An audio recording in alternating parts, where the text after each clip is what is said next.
Guys अस्सलाम वालेकुम once again welcome back to my channel. आप सबका स्वागत है व्लॉग विद सादिया में। तो कल है मेरा बायो का पेपर और उसके लिए जो कि मैं पढ़ने बैठ चुकी हूँ। और मैं पढ़ने ऐसे बैठी हूँ कि क्या कहते हैं, अभी जो है मैं यहाँ पे मैंने आगे लगा ली है वन शॉट चैप्टर की। और चैप्टर की वन शॉट लगाने के बाद साथ ही साथ मैं जो भी चीज़ें करे जा रही हूँ, पढ़े जा रही हूँ, तो वो सारी चीज़ें जो है मैं लिख रही हूँ एक टेबल में, या एक टेबल बना के, या एक नोटबुक बना के। जैसे भी आपको लिखना हो आप लिख सकते हैं, टेबल नोटबुक बना के, जिसमें टेबल और या चार्ट वगैरह बना के किसी भी नोटबुक में। तो ये इस तरीके से आप लिख सकते हैं, ये बहुत ही अच्छा मेथड है। तो यहाँ पे जो है मैं फटाफट से पहले देख रही हूँ मुझे किसकी वीडियोस देखनी है बायो के लिए, क्योंकि मैंने 3-4 टीचर सेलेक्ट करे थे कि मुझे किन की क्या वीडियोस देखनी है। तो आप लोग भी ऐसे कर सकते हैं। सबसे पहले आप लोग टीचर सेलेक्ट करिए, उनकी वीडियोस देखिए फटाफट से। अगर आपको समझ में आ रहा है तो ठीक है, और अगर आप किसी पर्टिकुलर एक टीचर से पढ़ रहे हैं तो वहीं से पढ़िए। अगर आपको उनका समझ में आता है तो भी ठीक है, नहीं आता तो आप अदर यूट्यूब से देख सकते हैं। यूट्यूब पर बहुत सारे कंटेंट अवेलेबल हैं इस चीज़ के लिए। तो देखो, सबसे पहली टिप्स जो भी हम बेसिकली हम अभी जो है मेरा कल लास्ट पेपर है बायो का, तो मैं जो है वही टिप्स फॉलो करने वाली हूँ जो मैं करती हूँ। तो उससे जो है मेरे को काफ़ी हेल्प हो जाती है। मेरा चैप्टर एक तो जल्दी ख़त्म हो जाता है, शॉर्ट नोट्स बन जाते हैं, मेरे लिखने की प्रैक्टिस हो जाती है, क्योंकि मैं कंटिन्यूटी में लिखती रहती हूँ। तो पेपर में भी उससे क्या होता है, थोड़ा हाथों में सही आ जाता है कि हाँ लिखते रहना है, लिखते रहना है, लिखते रहना है। तो हाथों की लिखने की कंसिस्टेंसी भी बढ़ जाती है, फटाफट लिखते हैं हाथ मेरे, जल्दी जल्दी चलते हैं, ताकि जो है एग्ज़ाम टाइम में जो कि हमारा जो भी सिलेबस है, जो भी है, कुछ क्वेश्चन छूटे नहीं। तो सबसे पहले जो है इसमें मैं ये कर लेती हूँ। सब उसके बाद में फिर मैं आ जाती हूँ वन शॉट पे।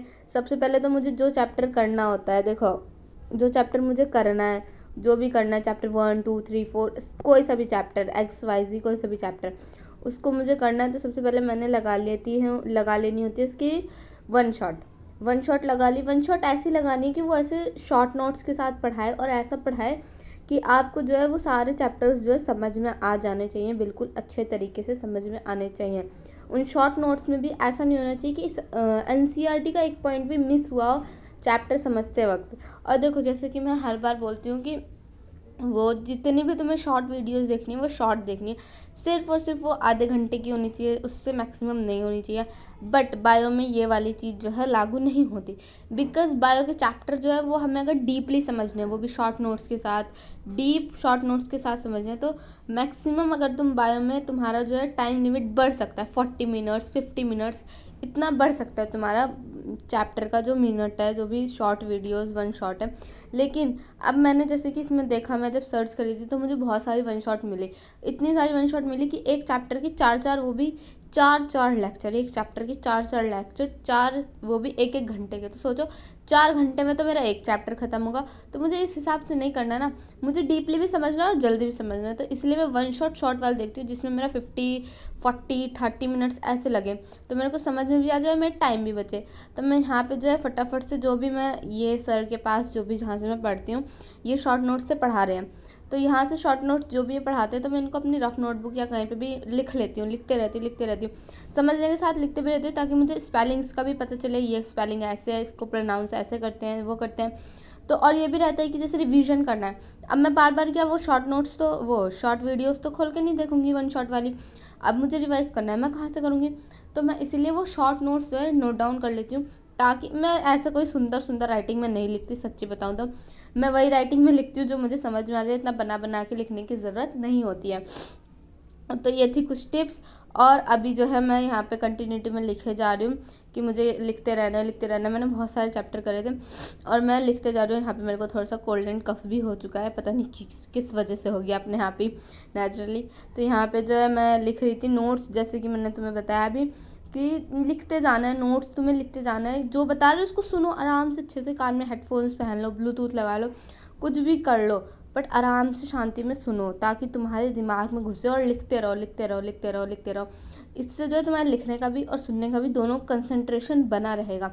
और एग्ज़ाम में एक बहुत ही महत्वपूर्ण टिप, एग्ज़ाम्स के लिए तुम्हें एग्ज़ाम में क्वेश्चंस कैसे अटैम्प्ट करने हैं वो भी मैं बताऊंगी तुम्हें थोड़ी देर में, कि बायो के लिए तुम्हें क्वेश्चंस को कैसे अटैम्प्ट करना है। बिकॉज बायो जो पेपर होता है, वो बायो का पेपर शॉर्ट आता है, मेरा पेपर देखो कल कैसा आता है, शॉर्ट आता है, बड़ा आता है, कैसा भी आता है वो भी देखना पड़ेगा। बट बायो का पेपर मैक्सिमम जो भी आता है वो थोड़ा शॉर्ट आता है, बट उसके अंदर जो क्वेश्चंस होते हैं वो बहुत ज़्यादा लेंदी होते हैं। तो हम इसको कैसे सॉल्व करें, कैसे टाइम बचाएं, तो ये सारी चीज़ें मैं तुम्हें बताऊंगी, टिप्स भी बताऊंगी इसको कैसे करना है पेपर को सॉल्व। तो और बाकी तुम्हें पता चलेगा कल की मैंने जो भी ये टिप्स एंड ट्रिक्स जो भी हैं फॉलो करी हैं वो मेरी कैसी रहीं, कैसी गई। जैसे कि मैंने तुम्हें फिजिकल के पेपर में बताया था, तो मैं तुम्हें इसके पेपर में भी बताऊंगी कि मेरे कितने क्वेश्चंस आए, कितने क्वेश्चंस उससे रिलेटेड नहीं आए। तो मैं तुम्हें सब कुछ बताने वाली हूँ, सब कुछ डिटेल, जो जो मेरे साथ हो रहा है। तुम्हें अपने साथ कुछ एक्सपेरिमेंट करने की ज़रूरत नहीं है, सारे एक्सपेरिमेंट्स मैं अपने साथ कर रही हूँ कि कैसे पढ़ना चाहिए, क्या करना चाहिए, क्या टिप्स एंड ट्रिक्स फॉलो करें, क्या ना करें, कि जिससे हमारे जो मार्क्स हैं जो एवरेज में जा रहे हैं वो हाई लेवल पे जाएं। स्टडी का टाइम क्या रखें और क्या रखें। और कल तुम लोगों के लिए एक बहुत ही अच्छी बेहतरीन वीडियो आने वाली है, उसको भी ज़रूर देखना, बहुत ही अच्छी है, तुम लोगों को पक्का वो अच्छी लगेगी, तो इसलिए उसको भी देखना। और अभी जो है इसको भी देखो। यहाँ पे तुम लोगों को मैं बताती हूँ क्या करना है, टिप्स की कैसे तुम्हें एग्ज़ाम में अपने क्वेश्चंस को करना है। तो टिप नंबर 1, क्वेश्चन पेपर को अच्छे से पढ़ लो, अच्छे से टाइम देके, 5 मिनट का टाइम देके।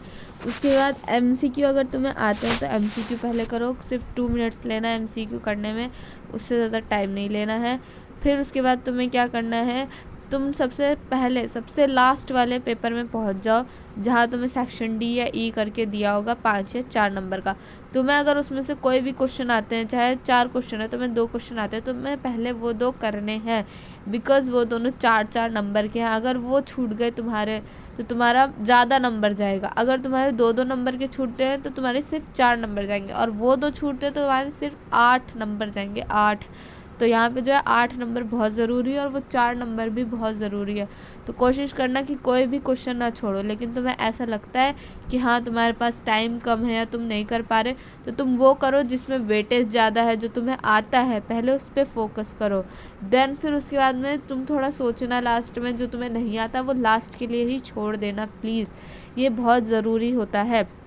मैं अपने पेपर में यही ट्रिक्स फॉलो करती हूँ, इसी वजह से मेरा मैक्सिमम पेपर जो है थोड़ा टाइम पे हो जाता है। क्योंकि अगर मैं भी ऐसा करूँ कि मैं पहले जो आता है उसको ना करके जो नहीं आता उसको करने में, टाइम वेस्ट करने में लग जाऊँ, तो ऐसा नहीं करना। जो आता है पहले उसको कर लिया, वो सॉर्ट हो गया कि इतना तो सही है, इतना बॉस पेपर इतना सही है कि अब इतना हम कर लेंगे, इतना हमारा नंबर आ जाएंगे। अब इसके ऊपर जो भी हम बना के लिख रहे हैं, अपनी तरफ से करके लिख रहे हैं, जो भी कर रहे हैं, वो उसमें हमारे थोड़े बहुत नंबर कट सकते हैं, जो भी है। तो उसमें जो है हमें थोड़ा समझ में आ जाएगा कि हमें क्या करना है, कैसे करना है। तो ये सारी चीज़ें तुम्हें ध्यान में रखनी है।